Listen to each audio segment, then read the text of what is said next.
오늘은 우리가 40페이지 아마쯤 되는 것 같습니다. 39페이지.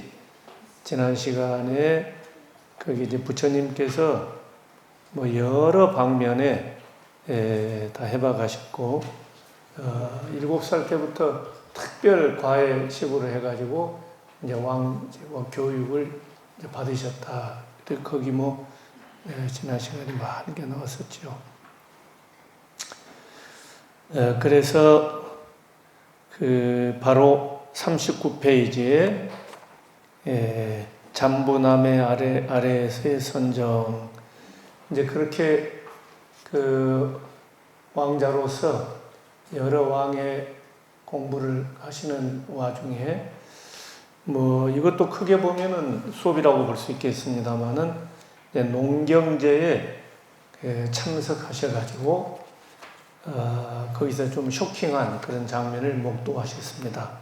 그래서 잠부나무라고 하는 연부수다. 우리 한자로는 연부나무다. 그래서 연부수 아래의 정관 그럽니다만, 오늘 그 소제목이 잠부나무 아래에서의 선정, 그렇게 되어 있습니다.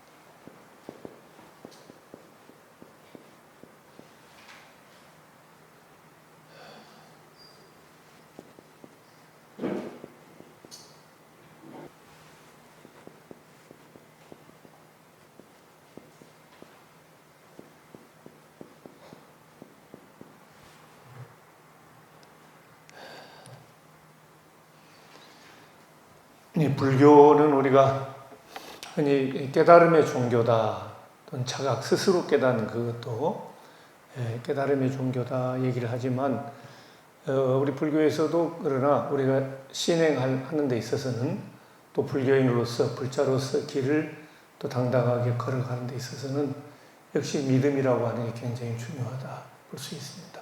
여러분이 너무 잘 아시는 화엄경에서 신이 도원 공덕무다 해서 마음이 도의 근원이고 모든 공덕의 어머니다, 믿음이. 그래서 장양일체 제선법, 장양일체 제선근, 모든 선법을 다 키운다, 길러낸다, 믿음이라고 하는 것이 그렇게 얘기하는데, 이 말은 크게 더 많이 안 알려져 있는 말씀입니다. 이거는 이제 유식론에 나오는 말씀인데요. 시녀 수청주니 처음 탁수고라. 믿음이라고 하는 것은 수청주와 같다. 수청주라는 게 이게 넣으면은 물이 이렇게 맑아지는 그런 구슬입니다. 근데 수청주는 이제 탁수, 혼탁한 흐린 물을, 탁한 물을 청정하게, 수청주는 그렇게 해주는 건데, 믿음이라고 하는 게 마치 그와 같다. 탁한 물을 청정하게 해주는 것과 같다. 이 탁수라는 게 뭐겠습니까? 결국은 우리 번뇌망상, 때로는 어떤 절망감 또는 회의, 퇴보심, 불교로 말하면 여러 그런 부정적인 그런 마음들이 탁수라고 할 수 있겠죠. 근데 그런 마음을 뭐가 잡아주냐? 우리의 굳건한 믿음이 잡아준다. 그렇기 때문에 그것이 수청주와 같다. 유식론의 말씀입니다. 근데 우리 불교의 믿음은 이렇게 맹목적인 믿음은 아니에요. 그건 아닙니다. 그래서 이제 우리가 그것은 꼭 부처님에 대한 믿음이라기보다도 가만히 분석을 해보면 내 자신과의 약속, 내 자신에 대한 믿음, 이런 거예요, 사실. 그게 이제 또 교묘하게 부처님에 대한 믿음으로 이렇게 해서 연결이 되게 되어 있습니다. 그러니까 자기 자신을 믿고, 그리고 또 부처님을 믿고 열심히 우리가 공부하고 실천해가는 그 길밖에 다른 길이 없다. 이제 그런 마음을 굳건히 가져야 됩니다. 요즘 세상이 너무 혼탁하고 너무 복잡하고 주변이 시끄러워서 우리들의 그 청정한 믿음이 흔들리기 쉬운데, 어쨌든 그 마음을 다지고 늘 그런 마음으로 용맹정진해야 되지 않을까 싶습니다. 그래서 오늘은 그 잠부나무 아래 이제 선정인데, 그 얘기들이 40페이지 잠깐 보실까요?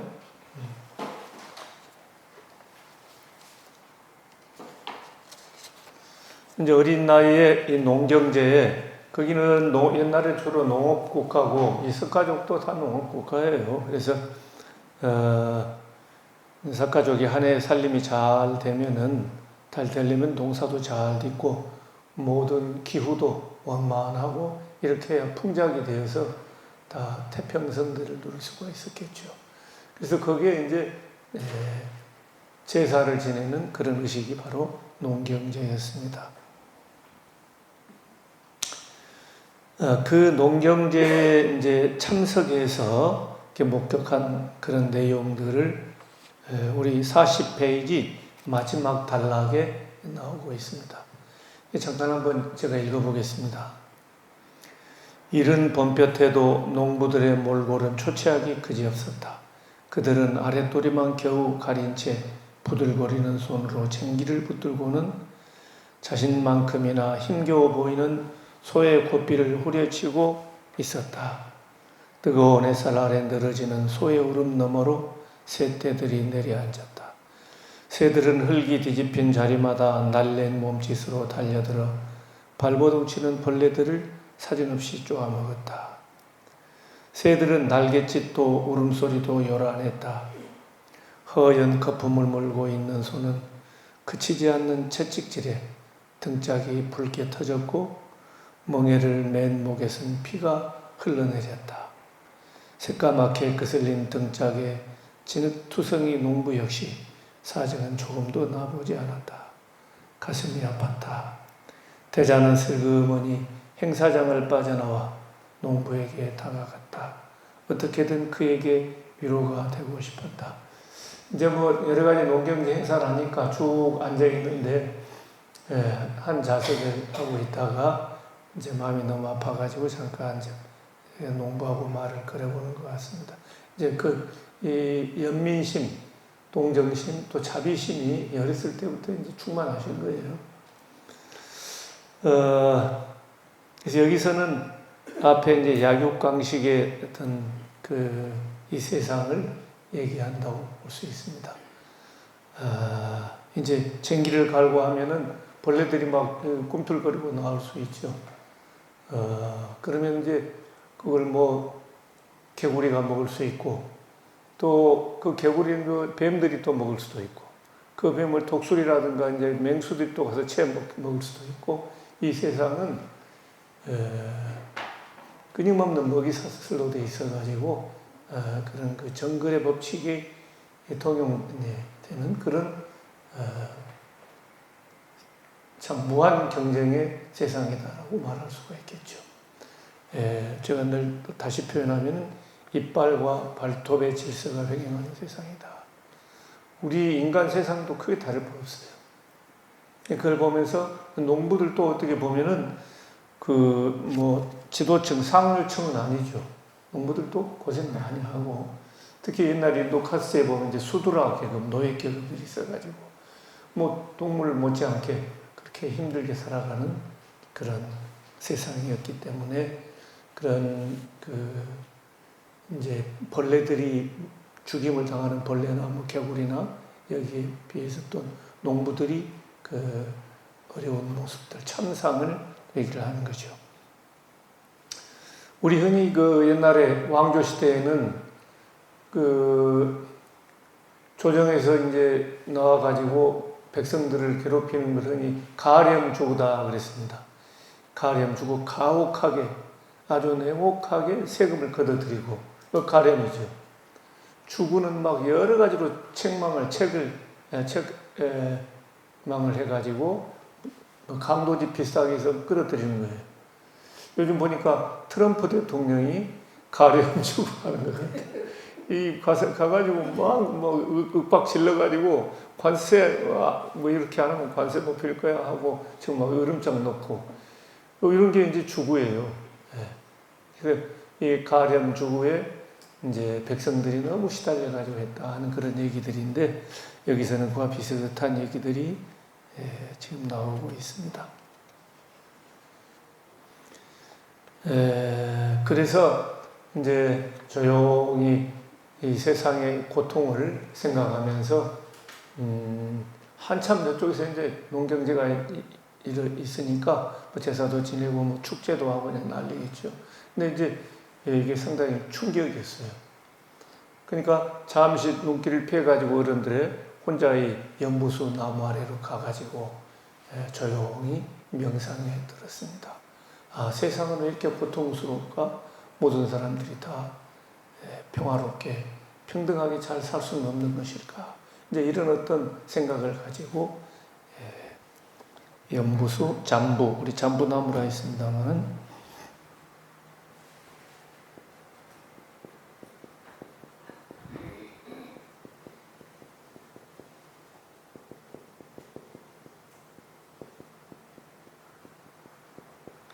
우리 측에서는 잠부나무 아래 선정 그렇게 했는데요. 저희 대학 다닐 때는 요게 이제 연무수하의 정관이다 이런 표현으로 배웠습니다.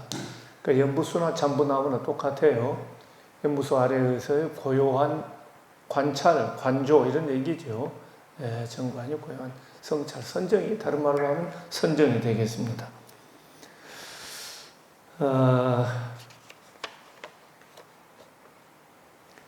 근데 이제 축제가 얼핏 끝나고 이제 이 생각에 굉장히 몰입을 하셨던 것 같아요. 그래서 이제 정반호도 그렇고 어른들이 아니 우리 태자 시달타 태자 어디 갔느냐 이제 찾아보니까 이 연무수 나무 아래 참 거룩하게 거기 명상에 잠겨 있는 것을 보았어요. 그래서 이제 너무나 그 모습이 거룩해가지고 슈토다나 아버지 부왕이 자기도 모르게 너무 거룩한 아들에게 절을 이렇게 했다는 거예요. 그래서 우리 42페이지에 나오는 게 그렇지요. 나오는 말씀이 사랑하는 아들아, 내가 너에게 절을 하게 되는구나. 그 모습이 너무 이제 평화롭고 거룩해가지고 그런 말씀도 나옵니다. 한 가지 재밌었던 것은 사실이다 아니다라고 제가 판정할 것은 못 되고요. 얼마나 열심히 선정에 드셨는지, 그러니까 이 모든 세상이 그 태자를 다 이렇게 돌본 거예요. 달리 말하면은 나무 그늘이 시간이 흐르면 이렇게 그늘이 처음에는 태자가 그늘을 찾아가지고 앉았을 거 아니에요. 따가우니까. 시간이 지나면 햇빛이 이렇게 가니까 그늘이 점점 옮겨가지고 비껴나가야 되는데 시간이 가도 그늘이 그대로 가리고 있었다. 태자를. 그렇게 얘기가 돼요. 이 정도는 돼야 되지 않겠습니까? 그러니까 우리가 그렇게 어떤 마음을 한 곳에 모으고 열심히 하면 그 세상이 다 돕는다. 그런 우주가 돕는다. 그런 얘기 있어요. 아마 그런 케이스라고 볼 수 있는데 우리가 정말 그랬을까 안 그랬을까 그걸 너무 따지지는 맙시다. 여기서는 그만큼 시달타 태자가 이 세상이 평화로웠으면 좋겠는데 모든 사람들이 다 평등하게 행복했으면 좋겠는데 이제 그런 마음이 간절했다. 이제 그런 그 마음을 또 그런 내용을 이런 식으로 또 문학적으로 얘기도 하고 또 제가 자연의 법칙은 잘 몰라서 때로는 그럴 수도 있지 않겠느냐 그런 생각도 해보면서 거기에 이제 가장 큰 본질적인 그런 내용 그걸 우리들이 이해를 하면 되겠습니다. 그래서 이제 42페이지는 태자비 야소다랍니다. 이런 어린 시절을 이제 보내고 또 성장을 해가지고 옛날에 태자는 당연히 장가를 또 가야 되고 그러니까 이제 비를 맞아야 되는데 그 태자비가 야소다라 내용들이 나옵니다. 그래서 이 부왕 시토다나 왕이 시달타 태자도 이제 장가를 드려야겠고 또 장가를 보내야 되겠다라고 하는 그 배경에는 여러 가지 이유가 있습니다. 그 이유 중에 하나는 제가 볼 때 어렸을 때부터 이런 좀 내성적인 성격이라고 해야 될까요? 뭔가 자꾸 생각을 많이 하는 그런 사유형 타입이에요. 그러니까 뭔가 좀 행동하고 좀 괄괄하고 이렇게 하면 앞으로 왕위를 물려받으려면 좀 그러면 좋은데 상당히 이렇게 차분하고 내성적인 그런 성격이었고 또 실제로 부왕한테 자기는 출가 수행자가 되는 게 꿈이다. 이런 얘기를 직접적으로 또 말씀도 드리고 여기 그런 그 배경들이 다 있습니다. 그래서 여러분도 아시겠지만은 나중에 하도 이제 그러니까 제가 아버님 말씀을 듣겠습니다. 그런데 조건이 있습니다. 뭐가 조건이? 4가지 조건입니다. 뭐가 4가지냐 그랬더니 제가 늙지 않게 해주십시오. 부왕이 들을 때 사람 나이가 들면 늙는 건데 늙지 않게 해주십시오 하니까 뭐 감당이 안 되잖아요. 그 다음에 뭐냐? 제가 병들지 않게 해주십시오. 늙고 기운이 빠지면 다 병이 드는 건데 이것도 부왕이 어떻게 할 수 없는 얘기예요. 또 그 다음 소원은 뭐냐? 그 다음은 제가 죽지 않게 해주십시오. 사람이 늙어 병들어서 꼭 병들지 않더라도 나중에 나이가 되면 죽게 돼 있어요. 태어난 생자 필멸이죠. 태어난 사람 죽게 되어 있는데 이것도 역시 정반왕이 어떻게 할 수 있는 문제가 아닙니다. 그 4번째는 뭐냐? 사랑하는 사람들과 헤어지지 않도록 해주십시오. 우리 고진멸도 사성제에 나오는 거 아닙니까? 그죠? 애별리고, 은혜별리고, 그 은혜를 주고받고, 또 사랑하는 사람들끼리 별리 이별하는, 이게 큰 괴로움이다. 세상 삶에 영원한 만남이라는 게 있을 수 없죠. 크게 보면 죽음도 이별이 되는 것이고, 그러니까 사랑하고 좋아하는 그런 사람들과 헤어지지 않도록 했으면 좋겠습니다. 근데 그 무엇도 4가지 중에 어느 하나도 정반왕이 할 수 있는 일이 없었어요. 그런 얘기들이 쭉 나오거든요. 그러니까 결혼할 나이도 됐지만은 그 배경에는 제가 볼 때 어떻게든지 결혼을 시켜가지고 이 세상에 정부쳐가지고 출가하지 않고 앞으로 전륜성왕의 길 갔으면 좋겠다 하는 그런 아버지로서의 소망과 염원이 담기지 않았겠느냐 그렇게 생각을 해보는 거죠. 그래가지고 이제 좋은 그 태자비를 구하기 위해서 그 주변의 나라들에게 광고를 합니다. 요즘 같으면은 광고를 하기를 어떻게 하느냐? 우리 여기 석가국에 카필라성에서 이제 모임을 갔는데 여기 모임에 참석하는 여성들에게는 처녀들에게는 보석이 담긴 바구니를 하나씩 주겠다. 그래가지고 보석을 담은 그런 500개의 바구니를 마련을 합니다. 온 사람들이 다 하나씩 주려고. 그러니까 이제 거기 석가국의 태자도 되겠지만은 보석에다가 꽃바구니에다가 이거 다 이제 설계돼가지고 다 모이는 거죠. 다 모였는데 야소다라가 좀 늦게 도착을 했어요. 그 이제 장면들이 나오고 있는데, 근데 와서 보니까 그 보석이 담긴 꽃바구니가 다 독이 나가지고 자기는 이제 없는 거예요. 자기가 제일 늦게 왔다. 그러니까 이제 501번쯤 왔는 것 같습니다. 그러니까 아니 왜 나한테는 이게 꽃바구니가 없느냐? 아주 당돌하고 그 야소다라가 의외로 활발하고 좀 이렇게 활달했던 것 같습니다. 당당했던 것 같아요. 그 외동딸입니다. 꼴리아 왕의 조교 왕이 숫바부타 왕인데 그 숫바부타의 외동딸이에요. 꼴리아족에. 그러니까 뭐 당당할 만도 하고 당찬 면이 좀 있었던 것 같아요. 당당하게 왜 나한테는 꽃바구니 없느냐 그러니까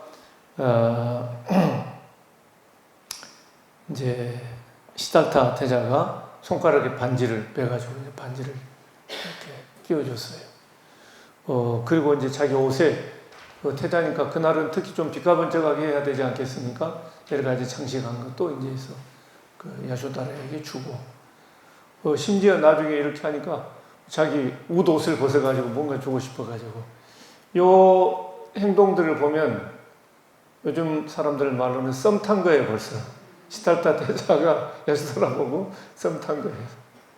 그러니까 지금 벌써 다르잖아요. 반지도 빼주고 여러 가지 장식품도 막 주고 심지어는 옷까지 벗어주려고 그러니 약간 오버한 측면도 있죠. 그러니까 다른 처녀들은 좀 시기 질투에 이제 빠지기도 하고 그런 내용들이 이렇게 이제 나옵니다. 그래서 이제 그 행사를 치르고 나서 딱 벌써 감이 잡히지요.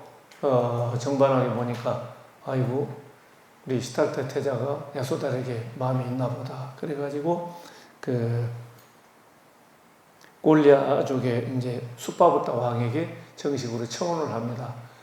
우리 시달타 태자가 마음에 들어하니 우리 이제 혼인을 했으면 좋겠습니다. 그렇게 얘기를 해요.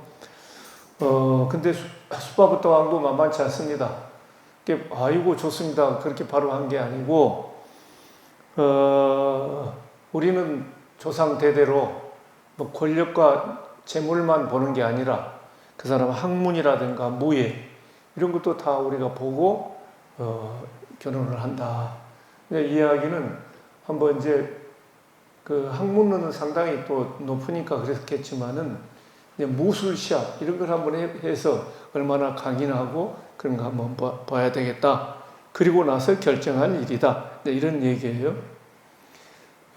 정반왕이 좀 약간 자존심 상했겠지만 그리고 시달태자가 마음에 들어 한 것 같으니까 어떻게든 이 혼사를 해서 성취하도록 해야 되겠다. 그런 마음으로 이제 무술대회를 열었습니다. 그런 얘기들이 쭉 나와요. 이제 그런 얘기들이 이제 46페이지, 47페이지 이렇게 하는데 그래서 이제 궁술, 활쏘기, 또 검수는 검술, 칼 겨루기 뭐 등등 여러 가지 이제 겨루기를 다 이제 했던 것 같습니다. 또 말을 다루는 법, 또 옛날에는 코끼리가 전쟁이 많이 있었어요. 그래서 코끼리 다루는 법 이런 여러 가지를 그날 이제 경연대회를 했던 것 같습니다. 근데 우리 47페이지 화살 오물이라는 게 있습니다만은 이제 다들 활을 가지고 활쏘기를 하는데 시달테 태자가 그 이제 심판관들이 활을 줬겠죠. 그 준 활을 가지고 이렇게 쏘려고 하는데 이게 후두둑 딱 부러져 버려요. 힘이 얼마나 센지 안 되겠다 해가지고 제일 좋은 거를 줬는데 그것도 그냥 부러지고 안 되는 거예요. 그래서 그 정반왕이 있다가 보통 활로는 안 되겠다 해가지고 사당에 이렇게 보관해둔 그 튼튼한 활이 있었어요. 요거는 이제 정반왕의 아버지가 썼던 그런 활이었다고 합니다. 그 활을 가져라 그랬어요. 그래가지고 그 튼튼한 이제 활을 가지고 이제 활을 쏘았는데 그게 우리 여기 뭐 10구루사까지 나갔다 그러죠. 10구루사 거기에 멀리 있는 쇠북을 관통해가지고 이제 화살이 떨어졌는데 얼마나 세게 했으면 이게 박혀가지고 그 밑에서 샘물이 솟아올랐다. 그래서 그 우물을 화살 우물이라고 했다 하는 얘기가 나오고 있어요.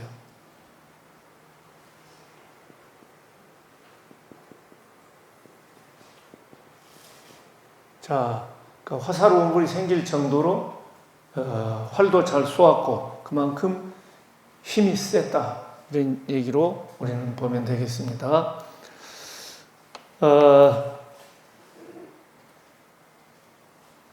그렇게 가지고 이제 결국은 어떻게 했습니까? 결혼을 하게 되죠. 야소다라 공주하고 결혼을 하게 되는 걸 볼 수 있습니다. 그게 이제 48페이지에 나오는데요. 이제 결혼을 하고 궁중에서 여러 이제 화려한 정말 풍족한 그런 생활을 보게 되지요. 세상에 뭐 부족함이 없고 그런 생활을 특히 이제 정반왕이 극진히 보살핍니다. 그래서 궁전도 우리 여기 48페이지 한번 볼까요? 얼마만큼 호화로운 생활을 했는가. 여러분 또 너무 부러워하시면 안 되는데, 거기 48페이지 아랫단락 한번 읽겠습니다. 즐거운 나날이었다. 숫도다나왕 정반왕은 태자와 태자비를 위해 람마, 수람마, 수바라는 세 개의 궁전을 지어서 비 올 때 우기와 또 여름철과 겨울철에 각각 머물게 했다. 철마다 궁전을 옮겨 다니면서 이렇게 이제 살도록 그렇게 배려를 하게 되는 거죠. 겹겹의 수비병들이 지켜선 담장은 높고 튼튼했으며 대문이 얼마나 크고 무거웠던지 40리 바깥이 여닫는 소리가 들릴 정도였다.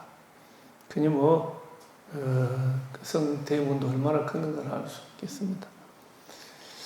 40리면은 우리 16km쯤 되는데, 이제 실험 한번 해볼까요? 어느 우리나라에서 어떤 대문이 제일 크고 모르겠습니다. 높은 누각이 갖춰진 궁전에는 여러 개의 연못이 있었고 연못마다 푸른 연꽃, 붉은 연꽃, 흰 연꽃이 우아한 자태와 향기를 뽐냈다. 검고 단단한 목재로 지은 건물 안팎에는 사계절 기이한 꽃과 나무가 찬란했고 우짖는 새소리가 끊이질 않았다. 정반왕은 4사람의 시녀를 시켜 태자를 목욕시키고 붉은 전단향을 몸에 발랐으며 항상 가시산 비단옷을 준비시켰다. 하얀 일산을 받쳐든 여인들은 한낮엔 태양을 가리고 밤에는 이슬을 가리며 밤낮 태자 주위를 떠나지 않았다.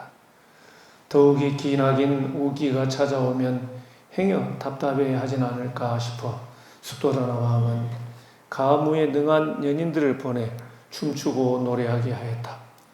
다른 집에서는 밀기울이나 보리밥을 먹을 때도 태자의 궁전에서는 시종들까지 쌀밥에 기름진 반찬을 먹을 수 있도록 양식도 풍족하게 공급하였다.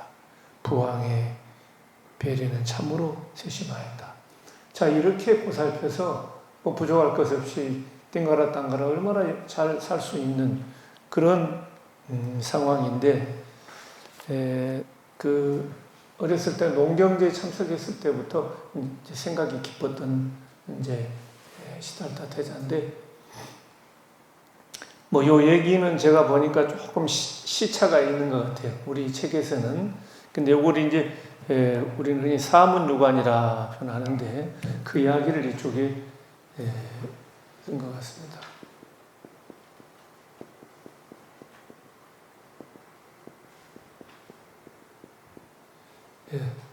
동서남북 이 사대문 밖에 유관 돌아다니면서 보았다. 이제 궁전에서만 이렇게 잘 살다가 이제 이 대문 밖의 세상도 한번 구경하는 이제 그런 내용으로 되어 있어요. 사문유관으로. 그래서 이제 시달타 태자가 오랜만에 대문 밖을 나가니까 정반왕은 역시 이제 불길하고 안 좋고 하는 거 다 지저분하고 깨끗하게 치워가야 되잖아요.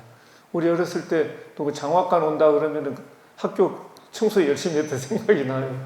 구원에 누구 장학관이 오신다 그러면은 이제 잘 보이려고 막 청소하고 그렇게 했던 기억이 나는데, 모처럼 시달타 태자가 대문 밖으로 가니까 깨끗하게 하고 굳은 것은 안 보이도록 그렇게 했다고 합니다. 그래서 맨 처음에는 동문 밖으로 나갔다. 근데 이제 불소행상 같은 데 보면은 정거천인이 화연을 했다 그래요.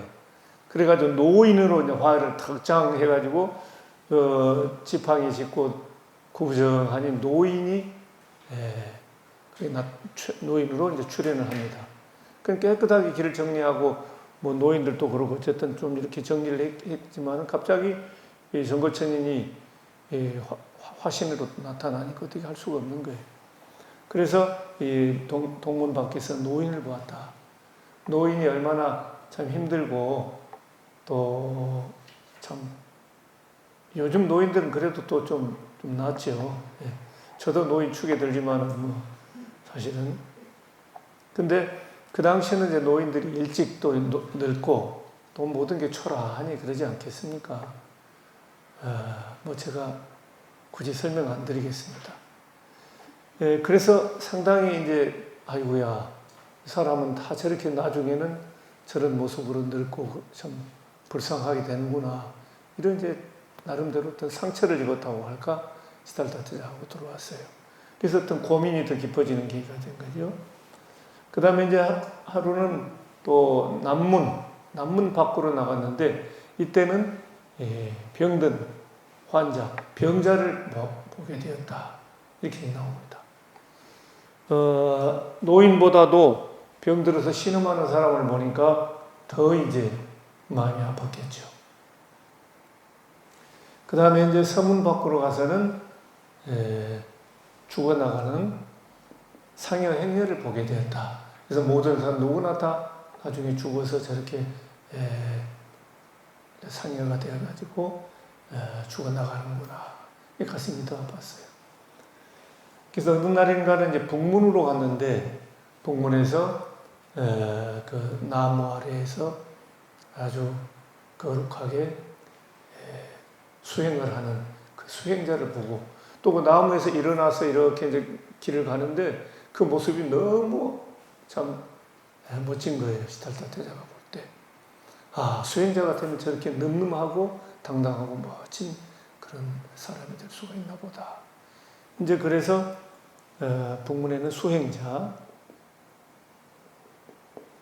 사문요관이라고 해서 약간 그 드라마처럼 좀 꾸민 그런 좀 분위기가 나죠. 그래서 사문요관을 통해서 부처님이 이제 고민이 더 깊어졌다 하는 그런 얘기들이 이제 나오고 있는 겁니다. 이제 그러던 차에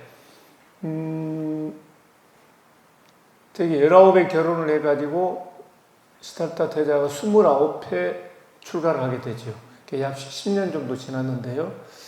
그래서 여러 그 문헌에서는 시달타 태자가 야쇼다라 공주하고 서로 이렇게 임신이 잘 안 된 거 아니냐. 그래서 이제 1비설, 2비설, 3비설 여러 있어요. 그러니까 시달타 태자가 태자 비가 셋이나 되었다. 뭐 이런 식이죠. 둘이었다, 셋이었다, 뭐 이런 얘기들이 나오는 것은 그 10년 동안 결혼해서 10년 되도록 아이가 없었다라는 사실을 통해서 우리가 좀 생각해 볼 수도 있는 그런 내용입니다. 어쨌든 19에 이제 결혼해가지고 10년째 되는 29 되던 해에 아이를 낳게 됩니다. 그 아이가 바로 라울라였죠. 라울라라는 말은 속박, 장애, 족쇄다. 라울라.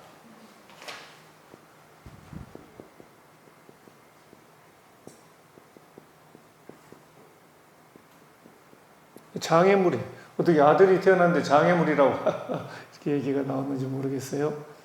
이제 금방 아시게 됩니다. 또는 족쇄. 라울라. 영어로는 fetter 뭐 이렇게 합니다만.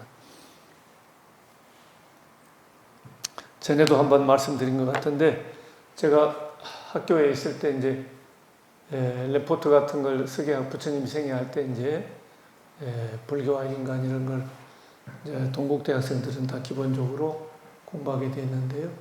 근데 이제 부처님의 생애를 읽으면서 요 라울라에 대해서 시비를 건 학생들이 있었어요. 부처님은 참 차갑고 너무 잔인하다. 어떻게 아들한테 그 장애물이다, 족쇄다 이렇게 말할 수 있느냐. 그렇게 쓴 친구들이 있는데 좋은 점수를 줄 수가 없죠. 제가 강의 시간에 또 다 설명을 했거든요. 이거는 그 시달타 태자가 마음이 모질고 차가워서가 아니다. 오히려 이제 아들을 낳으니까 아이고 어렸을 때부터 출가의 꿈이 있었는데 아들 낳고 하다 보니까 인간적인 동물적인 뭔가 사랑이 뭉클리게 솟은 거예요. 와 이거 봐라. 잘못하면 내가 출가를 못하고 내 아들 때문에 묶여가지고 영원히 또 살지도 모르겠네. 이런 생각이 든 거예요. 그것은 한편으로 보면 아버지가 아들에 대한 아버지의 사랑이 얼마나 깊었느냐, 뜨거웠느냐 이렇게 생각해 볼 수 있잖아요. 저는 그렇게 생각을 합니다. 그래서 아이고 그런데 자기 뜻을 평상시 늘 꿈에 비춰 보면은 이 라울라가 결국 그러면은 족쇄가 되고 장애물이가 될 수가 있지 않느냐. 오 라울라, 이것은 그만큼 마음이 아들에 대한 사랑, 아들에 대한 뭔가 마음이 쏠리면서 괴로워하는 그런 것을 얘기한 걸로 봐야지, 시달때 대자 뭐 독하다, 비인간적이다, 이렇게 얘기하면 안 되는 거예요. 여기서 부처님의 그 마음을 우리가 알 수 있는 거예요. 그 사랑스러운 아들을 보고, 라울라요. 이 마음을 우리가 이해를 해야 됩니다. 근데 그럼에도 불구하고 또 출가해가지고 내가 이 세상의 생로병사를 극복하고 자기 자신과의 온 세상에 그래야 되겠다라고 하는 이 마음이 또 너무 절절한 거예요. 그래서 결국은 이제 출가를 하게 되는데요. 근데 출가하게 된 그 상황은 다음 시간에 말씀을 드리고, 여기서 조금 더 정리를 해보도록 하겠습니다. 우리 교재는 좀 소설식으로 쓰여 있어요. 많이 있는데, 시달타 태자가 부처님이 왜 출가를 하시게 됐느냐, 이걸 몇 가지로 한번 좀 정리를 해보도록 하겠습니다. 출가 배경과 뭐 이유라고 할까요?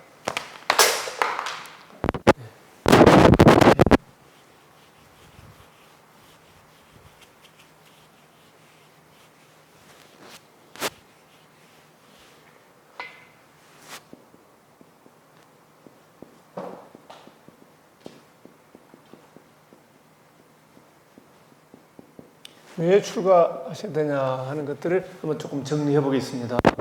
우리 여기는 좀 이제 단편적으로 되어 있어요. 자, 첫 번째는 역시 뭐니 해도 아까 생로병사를 해결하고 싶다. 어떤 인간 실존의 고통, 이 문제. 그래서 첫 번째는 그것을 극복한 것을 열반이라고 한다면은 열반을 하는 거. 그 열반이란 말이 이거는 최상의 행복이에요. 다시 말하면. 그래서 이 열반이란 말, 다른 사람들이 노래하고 할 때 이 말이 굉장히 마음에 꽂힙니다. 시달타 태자가 최상의 행복, 나는 최상의 행복을 구해야 돼. 그게 바로 열반이에요. 그러니까 열반을 성취하는 게 가장 큰 목적이 되는 거죠. 그 다음에 이제 두 번째로는 어머니가 누구셨죠? 마야 부인. 마야 부인이 일주일 만에 어린 나이에 생모를 잃게 됩니다. 생모 죽음. 이것도 어느 정도 뭔가 사색하게 하고, 뭐 그런 배경이 되지 않았을까요?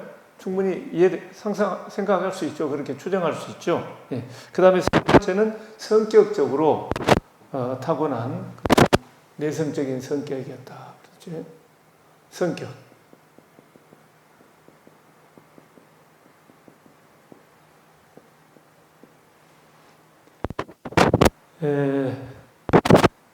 자, 그 다음에는 우리가 봤습니다. 이 궁전에서 너무 호화로운 생활을 한 거예요. 호화롭고 무사한이란. 그러니까 그것도 하루 이틀이지 너무 막 그렇게 호화롭고 무사한이라게 살다 보면은 그게 지겨울 수도 있어요. 그죠? 그러니까 그런 너무 무사한이란 호화로운 궁중 생활.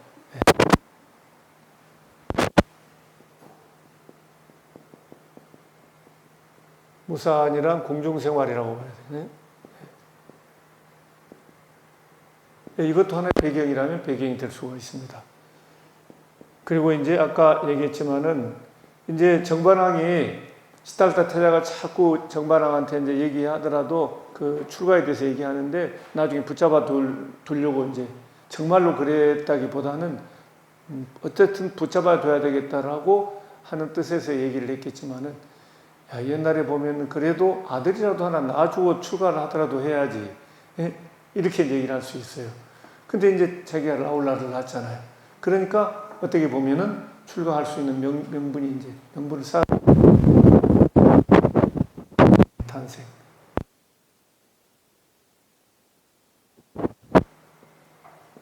볼 수 있고요. 그 다음에는 우리 책에는 뒤에서 약간 그런 게 언급이 됩니다. 부처님이 태어나실 때는 이게 사상적으로나 종교적으로 매우 복잡한 세상이었어요. 그래서 이제 종교적인 혼란, 사상적인 혼란.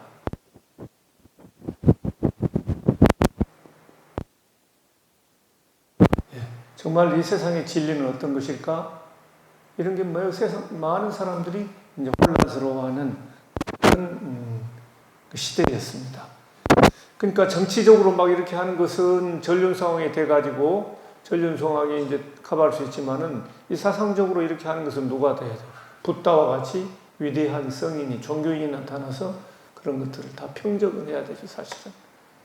그러니까 부처님 오히려 이런 그 사상적 혼란 이거를 뭔가 해결해 봐야 되겠다. 또 해결하신 분으로서 자리매김했다 볼 수 있습니다.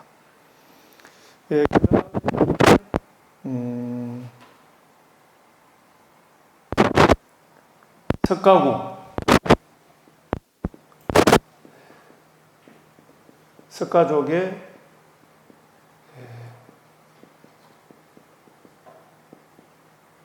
정치적 불안이라고 해도 돼야 돼요. 불안이죠. 석가국은 완전한 독립국가가 아니었습니다. 코살라국의 속국이에요.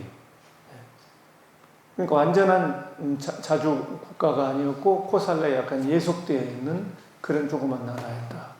그렇기 때문에 실제로 내가 임금님이 된다 하더라도 자기 뜻을 펴고 여러 가지 어려운 그런 시대였어요. 우리가 지금 아무리 대한민국이 막 발돋움 하려고 하도 미국이 트럼프가 저렇게 막 욱박지르면 우리 어떻게 합니까? 그래 한번 해보자 이렇게 할 수 없는 상황 아니에요. 어쨌든 같이 하면서 이제 이렇게 저렇게 지혜를 짜가지고 아마 지금도 보니까 그런 그 관세 협상이 계속되는 걸로 알고 있습니다. 근데 힘센 나라에서 그렇게 해버리면 맞서기가 힘든 거예요. 이게. 더구나 옛날에는 그런 뭐 외교라든가 이런 그런 공간이 여의치가 않았을 거예요. 그러니까 이제 자기가 임금이 석가국의 왕이 된다 하더라도 이 코살라국이라든가 당시 마가다국이라든가 강력한 국가들이 있는데 뭔가 힘을 쓰는 게 여러 가지 자기 뜻을 펴는 게 어려운 점이 실제로 있었다. 이런 것도 우리가 감안해야 되지 않겠느냐 이렇게 보거든요. 그리고 이제 그 출가하기 전날인가 하는 결정적인 것은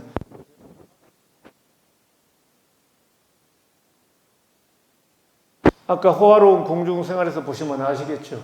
그 예쁜 여인들을 궁녀들 항상 옆에서 이렇게 돌보고 즐겁게 해드리려고 하는 그런 거예요. 그러니까 낮에 막 축제를 하고 이렇게 저녁에 하다가 나중에 다 잠이 들면은 낮에는 그렇게 화장도 이쁘게 하고 한 그 아가씨들이 궁녀들이 자는 걸 보니까 막 이빨도 드글드글 걸고 코도 골고 침 질질 흘리고 막 뭐 저렇게 흐트러진 모습을 보면서 저게 대낮에 그렇게 아름다웠던 모습에 저게 본질이냐 저게 실상이냐 이렇게 하면서 오히려 더 그런 게 아니라 이제 오히려 환멸이 비해라 이런 거 우리 환멸이 비해란 말 쓰죠. 그런 이제 마음이 된 거예요. 아이고 저것도 다 부질없는 것이다. 그런 마음을 오히려 더 굳히게 하는 이제 계기가 되는 거죠. 그래서 하게 된 배경 이런 것들을 이렇게 정리를 해보았습니다만은 뭐 또 여러 가지 이유가 있을 수도 이제 있을 텐데 객관적으로 일반적으로 부처님의 출가 배경과 이유를 이렇게 한 8가지 정도로 정리해 볼 수 있지 않을까 싶습니다. 자, 10분간 휴식하겠습니다.